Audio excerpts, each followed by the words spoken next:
Halo, selamat datang kembali di channel Ryuzi. Di video kali ini kita akan membahas kembali manhwa Is Over the Queen of Rice, Husband is Actuality Invisible.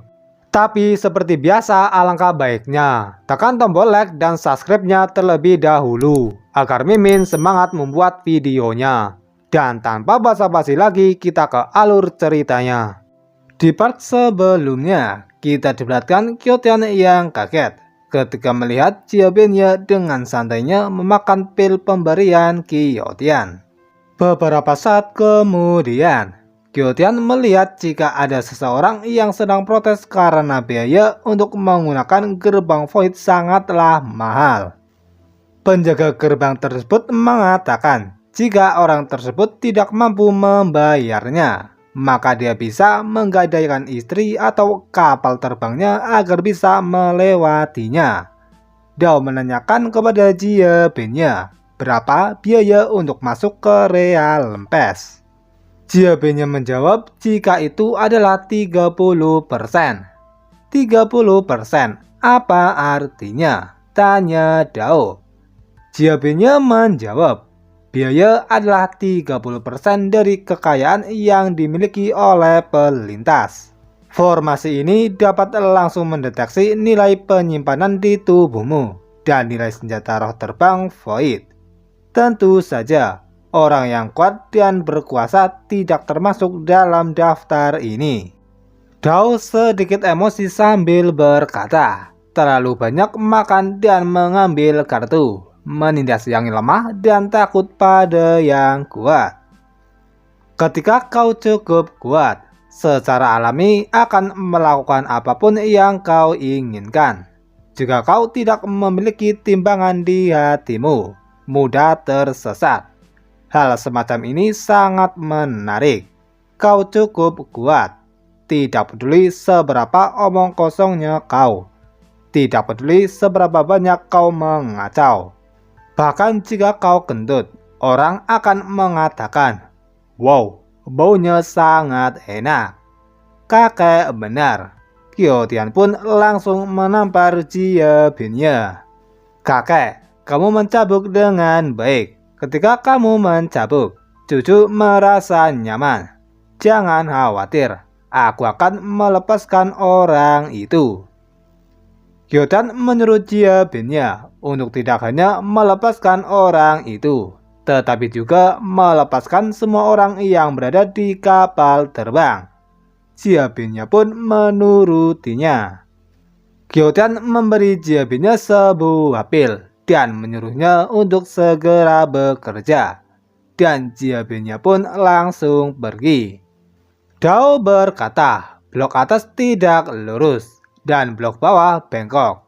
Keluarga Jia ini benar-benar menjijikan. Kyotian berkata, yang salah bukanlah keluarga Jia, tapi dunia yang terlalu banyak berpikir. Yang harus kita pikirkan sekarang adalah bahwa keluarga Jia sebenarnya memanfaatkan kebaikanku untuk sengaja mengatur permainan ini untuk memaksaku bergerak. Biarkan Jiabenya berpura-pura mendengarkanku, tetapi sebenarnya ingin menjebakku ke dalam perangkap. Terlihat bahwa air di keluarga Jia sangat dalam dan menakutkan, jadi aku tidak bisa membiarkannya. Dao berpikir, meskipun pemikiran Tuan Kyo semakin buas, tetapi tujuannya benar. Beberapa saat kemudian, Kyotian berpikir, jika tidak dapat membayar biaya lewat, kau akan dipukuli dan istrimu harus menjadi budak untuk menutupi biaya lewat. Sangat mungkin. Tampaknya, wilayah Gunung Guanfu ini telah benar-benar busuk dari dalam ke luar. Jiabenya sedang merangkul seorang pemuda. Dan Jiabenya juga menyuruh para tahanan untuk segera pergi. Tuan Kyo, Anda benar. Keluarga Jia benar-benar tidak dapat dipertahankan. Jiabenya kembali ke kapal dan melaporkan kepada Kyotian jika biaya lewat telah dibebaskan dan orang-orang itu tidak harus menjadi budak lagi dan mereka tidak perlu membayar biaya lewat. Gyotan memuji tindakan Jiebinnya dan menyuruhnya untuk terus melakukannya. Gyotan tidak sabar untuk melihat keagungan keluarga Jie di daerah Gunung Guanfu. Jangan takut, aku orang yang sangat masuk akal. Aku memukulmu barusan karena aku menghargai dan mengujimu.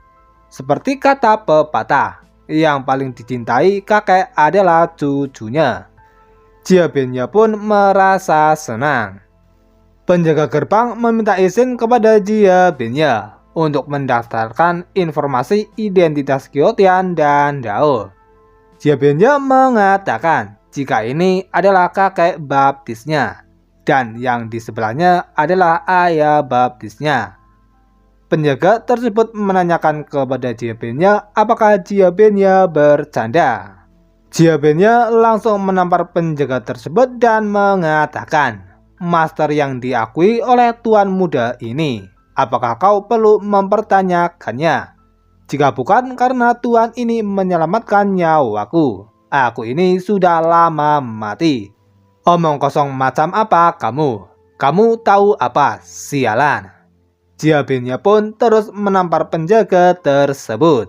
Jiebinnya menanyakan apakah penjaga tersebut sudah menulis identitas yang dikatakan oleh dirinya. Dan Jiebinnya juga menanyakan, bisakah mereka melewati gerbang sekarang?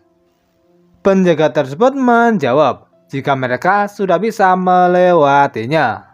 Setelah itu, penjaga tersebut pun langsung membukakan gerbangnya.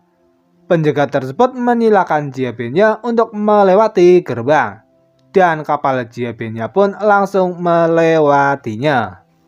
Setelah melewati gerbang, Gyotan merasakan jika aura langit dan bumi di sini tidak sebagus di alam iblis suci. Dao mengatakan jika di alam iblis suci sekarang menjadi sangat istimewa setelah dijaga oleh Gyotian. Gyotian menanyakan kepada Dao, bukankah kawasan Gunung Guanfu sangat istimewa? Dao menjawab, jika itu berbeda. Gyotian mengumpulkan begitu banyak fragmen dunia alam void pada saat itu, dan bahkan dengan mudah memasukkannya ke alam iblis suci. Belum lagi meningkatkan ukuran alam iblis suci. Tetapi keberuntungan dari begitu banyak fragmen dunia telah diserap oleh alam iblis suci.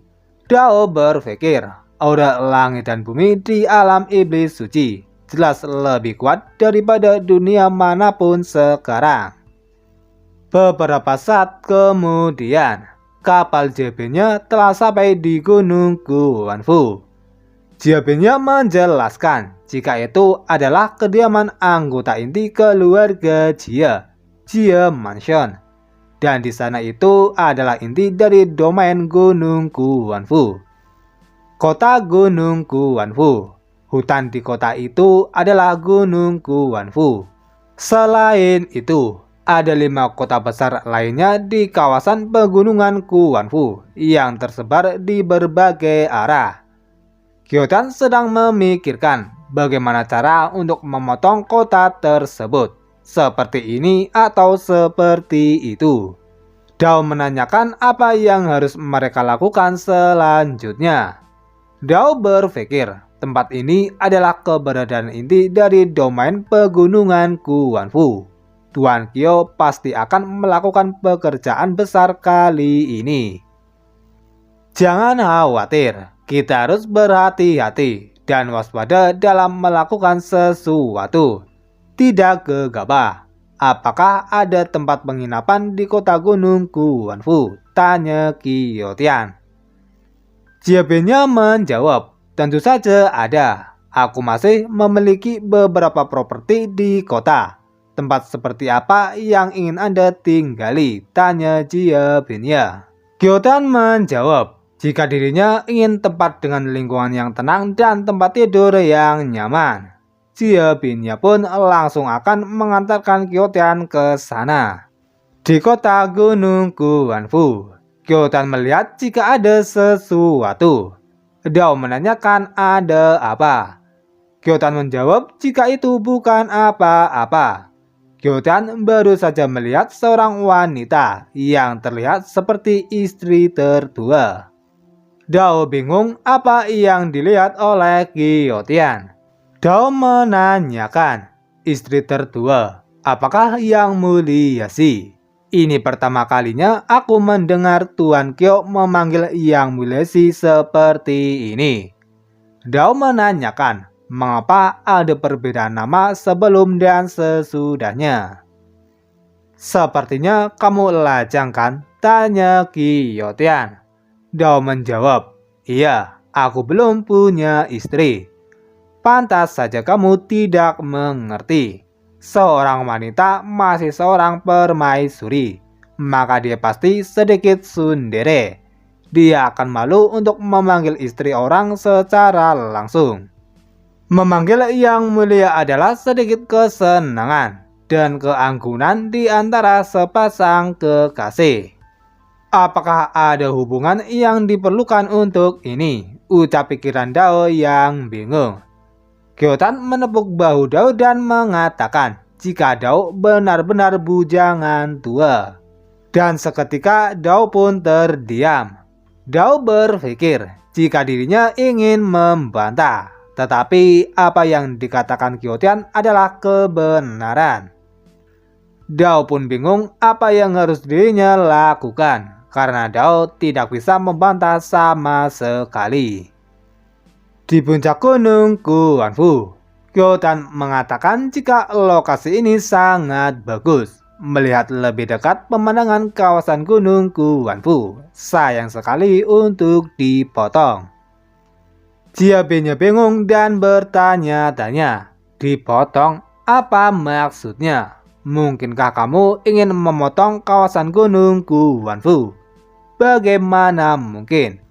Bagaimana dunia realm yang sangat besar ini bisa dipotong?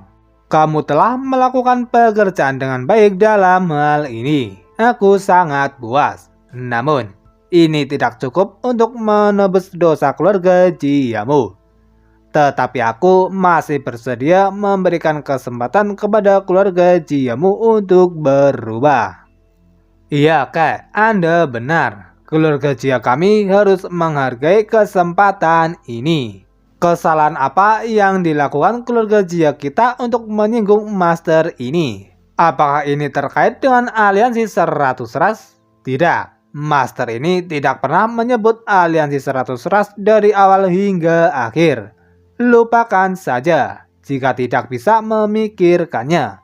Tanyakan langsung pada master ini, ucap pikiran Jiabeinya yang sedang bingung.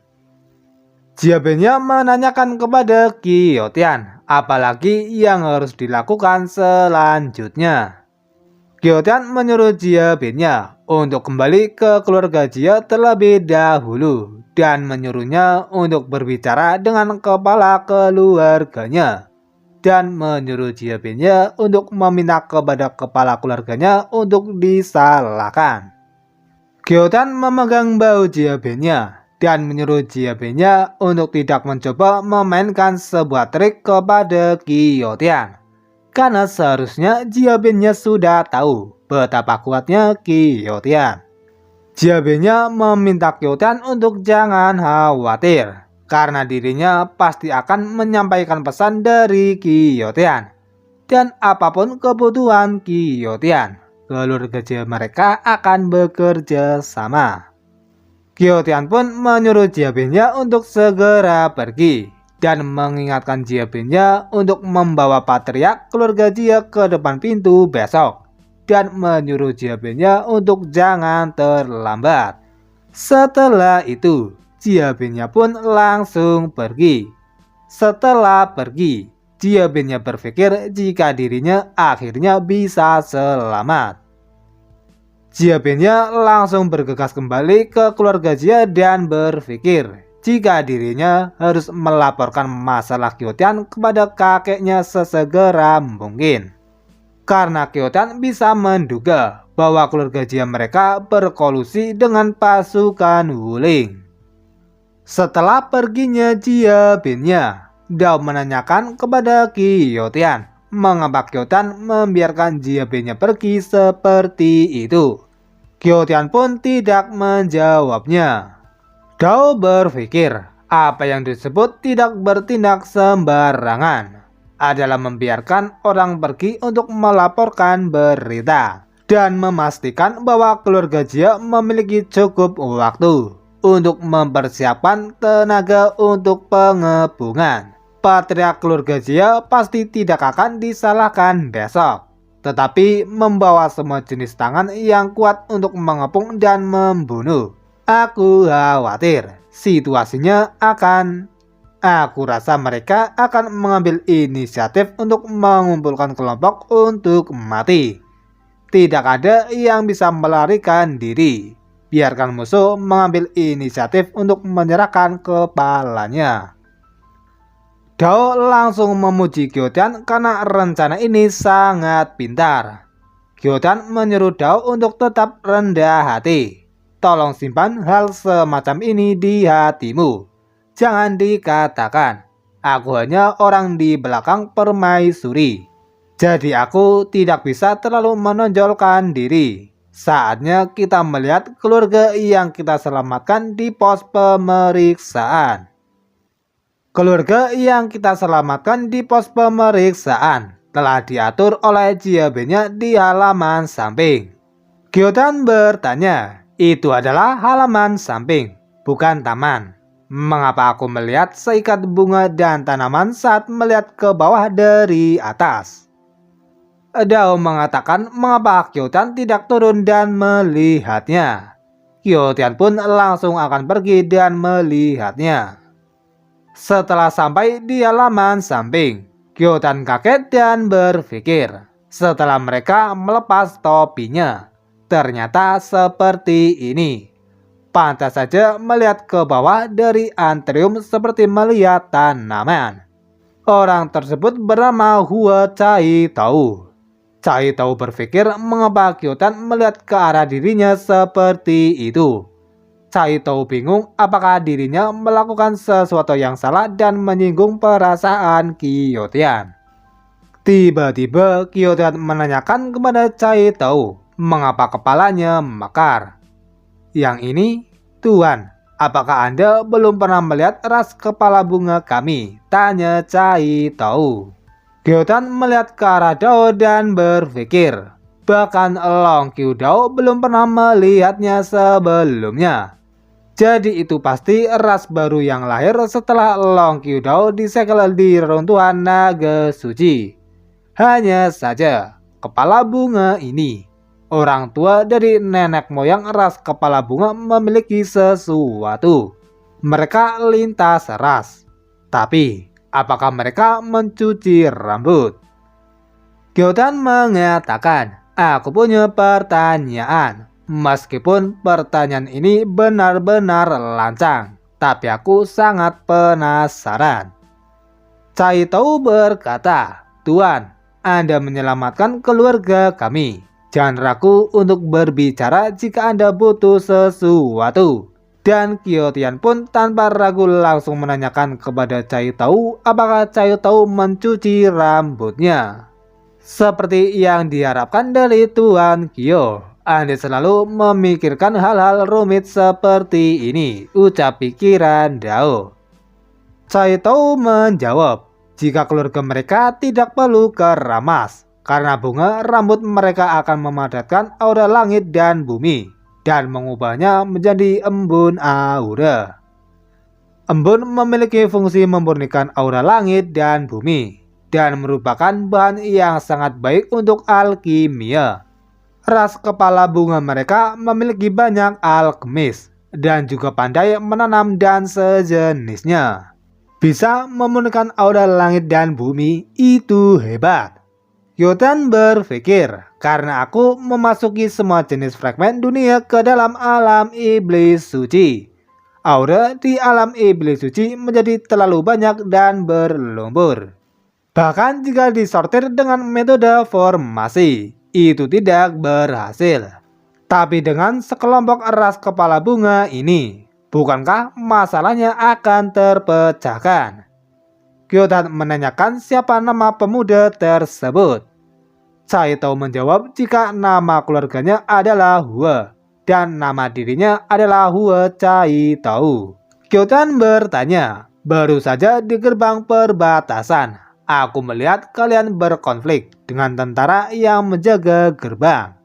Sepertinya kalian tidak dapat membayar biaya lewat. Sebelum kalian datang, apakah kalian tidak mengetahui situasinya terlebih dahulu?